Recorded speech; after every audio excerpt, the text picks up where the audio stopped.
de poesia. Quem gosta de poesia, olha lá.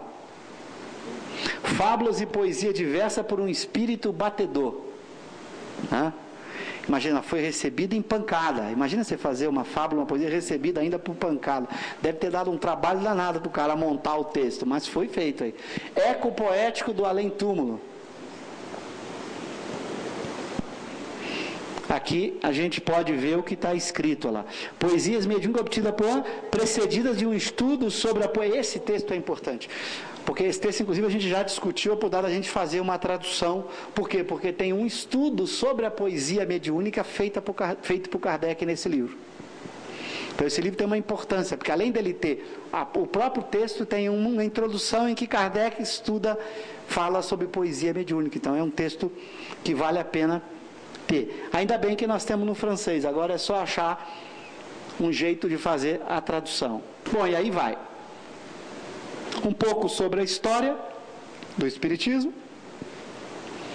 que é um texto de Kardec falando sobre a história do Espiritismo, e eu vou agora começar a mostrar como a gente pode estudar a partir aí de O Livro dos Espíritos. Então, para quem não conhece, a gente tem o link aqui da pasta, e nós vamos abrindo agora, eu vou mostrar, e depois eu passo para o estudo do caráter da revelação. Então você vai clicando e vai abrindo a obra. Abre o índice. Então, você quer estudar, por exemplo, eu não gosto de estudar pelo site. Aqui você pode estudar direto no site. Nós estamos fazendo isso pensando nos leitores de livros que estão saindo no mercado. Hoje, nessa semana, já saiu no Brasil e está chegando os outros leitores que são computadores, os chamados tablet, computadores de mão. E esses leitores estão vindo num preço muito mais barato que computador. Então você consegue estudar e ter tudo nele. Então a gente preparou o site pensando nessa tecnologia que está chegando. Mas o indivíduo, não, eu quero estudar em casa no papel, eu gosto de ler no papel. Então, ele pode vir aqui, quer estudar a introdução ao estudo da doutrina espírita. Onde é que eu encontro sobre isso? Nas obras de Kardec. Ele pode clicar ali, olha a quantidade. Ele pode salvar. Tudo isso aqui, você vai gastar uma vida para estudar a introdução, né? Mas tudo que nas obras de Kardec que tratou da introdução. Que eu vou aumentar aqui para vocês verem o que é isso, só um minutinho.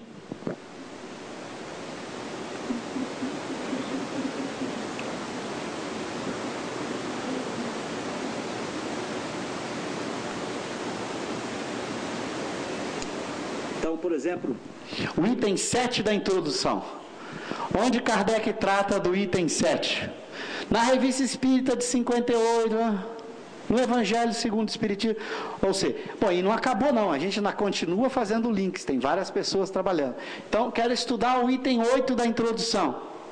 Onde Kardec trata dele? O item 9 da introdução, o item 10 da introdução, 12. Então, você pode imprimir essa lista, pegar todos esses livros, botar em cima da mesa e estudar. Então você vai carregar sempre os 20 livros de Kardec debaixo do braço, sentar e estudar. O outro caminho é um leitor eletrônico, em que você estuda nele, como eu vou mostrar aqui dentro do site, direto. Aqui está em ordem, então, mas há grupos de estudos que estão simplesmente imprimindo essa lista e estudando, também pode. Não dá para imprimir. Só que vai ter que, de vez em quando, entrar lá, vai descobrir que a lista aumentou mais um pouco. Que a gente não para de aumentar, só com as obras de Kardec, por favor. Nunca vocês vão achar na lista outra obra. Como eu disse, mas não, eu não quero estudar assim, eu quero estudar assim, Eu quero pegar aqui o item 1. Quero estudar o item 1. Ali está o item 1 na tradução. Tem uma coisa. O que nós estamos escrevendo aqui em português são com correções que nós estamos fazendo de o que a gente considera cochilos ou erros das traduções.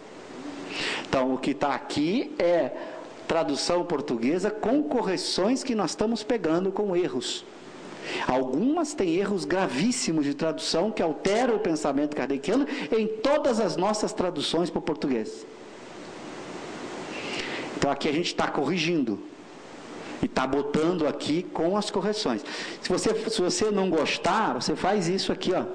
Você duvidou que a gente fez alguma adulteração? Abre o texto em francês.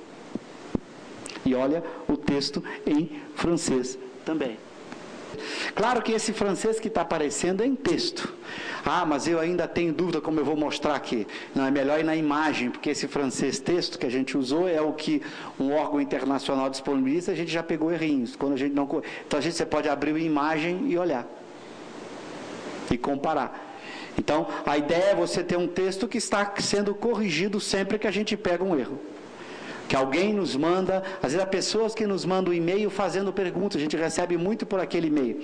Há pouco tempo uma pessoa, um jovem nos mandou uma pergunta, perguntando sobre uma frase na introdução dos Espíritos em que ele achava que tinha um problema. Eu fui ler a frase e falei, realmente tem um problema. Aí fui olhar no francês, o problema era do tradutor. E no nosso site, nós não tínhamos pegado esse erro quando a gente colocou. Então a gente entrou lá no site e também corrigimos. Era um erro novo, que esse jovem mandou uma dúvida e a gente viu que a dúvida dele procedia, mas era um problema das traduções em português e até da nossa, que estava no site que a gente usou, também havia lá um erro. A gente foi lá então e mudou. O objetivo é ser o mais fiel possível ao texto kardeciano, para que você... E você, quando comparar, vai ver diferenças incríveis. Nós ficaríamos aqui um dia inteiro se eu pegasse várias das questões do Espírito para mostrar os erros de tradução. De todas as nossas traduções. Você fala, mas aí o que eu faço? É isso mesmo, toda a tradução tem erros. Você tem que comparar. O ideal é você usar 2, 3 diferentes, porque às vezes os erros não ocorrem no mesmo lugar. Então eu sempre recomendo, quem está estudando um autor traduzido, use sempre que possível 2, 3 traduções diferentes. Quando você sentir que alguma coisa ali parece mal, porque Kardec escreve muito bem, ele é muito lúcido, Kardec não comete aquilo. Quando você achar, nossa, isso aqui parece mal, olha outra tradução e compara. Mas tem lugares que eu já identifiquei que os erros se repetem. E aí você tem que olhar o francês e pedir ajuda. É assim para quem quer estudar. Antes de você desconfiar de Kardec, desconfie do tradutor. Mas acontece. Não tem nenhuma tradução que não tenha erros, por definição de tradução. A gente fez essa revisão aqui, junto com um professor da Unicamp. Ficamos 11 anos para fazer a revisão. E depois que fizemos, constantemente eu acho novos erros. Sempre se erra. Errar é humano. Por isso que a gente botou sempre a possibilidade de você olhar o original. Porque aí você às vezes não sabe, mas tem um amigo, um professor de francês, alguém me ajuda a entender essa frase. Ih, não está legal, não ficou bem em português não, está passando uma ideia errada. Você vai e faça a leitura.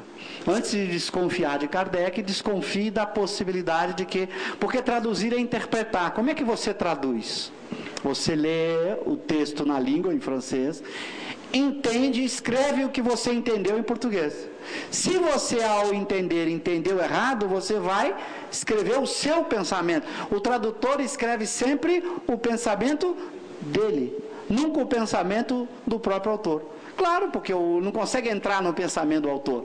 Ele lê, como as palavras têm múltiplos significados, ele olha aquela frase, interpreta e escreve em português aquilo que ele interpretou. E às vezes ele interpretou mal. Então você tem que checar. Quem quer estudar, ou lê o original, e mesmo lendo o original, você erra porque é você que interpreta. Aí você pega o original em francês e você lê coisa esquisita.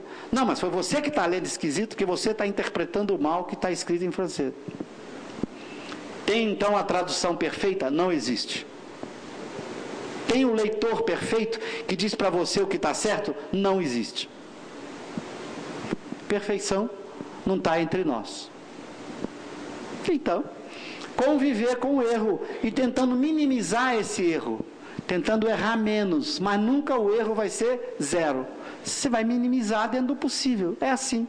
Estudar é assim, você sempre vai ter uma interpretação que depois você vai acertando, para que ela seja mais adequada. Uma doutrina com a beleza, a profundidade, a complexidade que é a doutrina espírita, é óbvio que não é tão fácil assim qualquer interpretação. Mas ali, por exemplo, olha aqui, que eu estou mostrando, você vai estudar a introdução, você tem aqui o texto da introdução, o item 1 da introdução em português, e aí você fala, não, agora eu vou abrir o da revista. Abriu. Vou abrir o outro da revista. Esse não é da revista, esse é do dicionário, La Chatre. Kardec aqui nesse texto define o que é espírita. E lá no dicionário La Chatre, ele define o que é espírita. Então nós botamos aqui. É a definição escrita por ele, que está no dicionário. Você fala, vocês botaram em francês, paciência. O dicionário só está em francês, nós não traduzimos o dicionário. Então, está aqui. E você pode de novo continuar abrindo aqui também, tem o dicionário, em que ele define o que é espiritismo.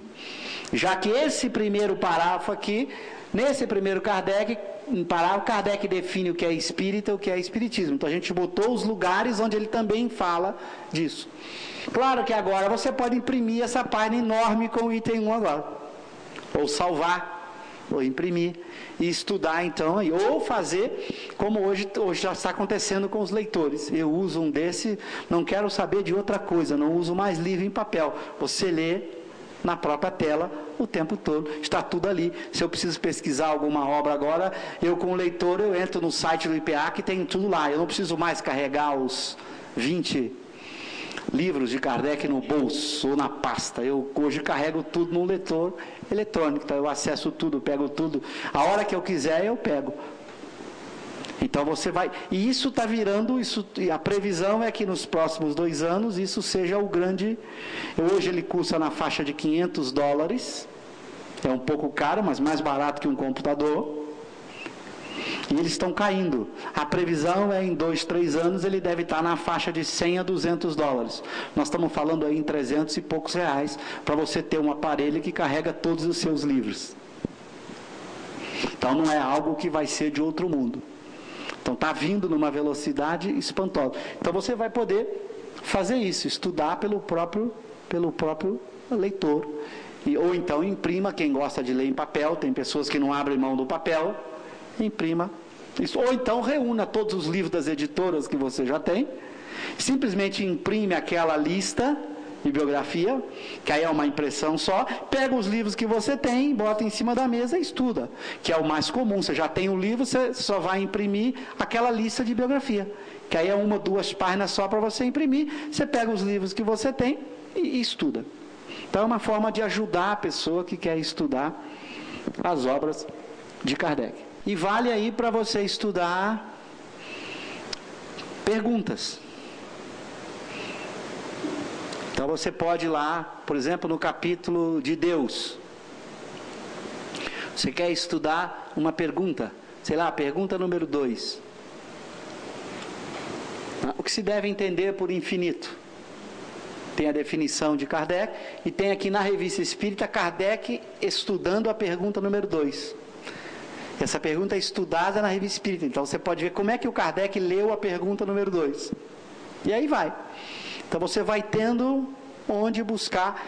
Muitas das associações nascem das questões que as pessoas nos mandam. As pessoas entram lá naquele negócio lá do e-mail e mandam lá para o grupo.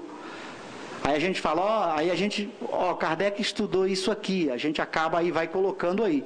E a gente vai, por isso que isso não para de crescer. E cada vez nós vamos descobrindo mais coisas e fazendo associações. Então você vai ter que entrar sempre, que você vai ver que não para de aumentar. Quando você fala, mas eu já dei conta daquela lista, botaram mais 5.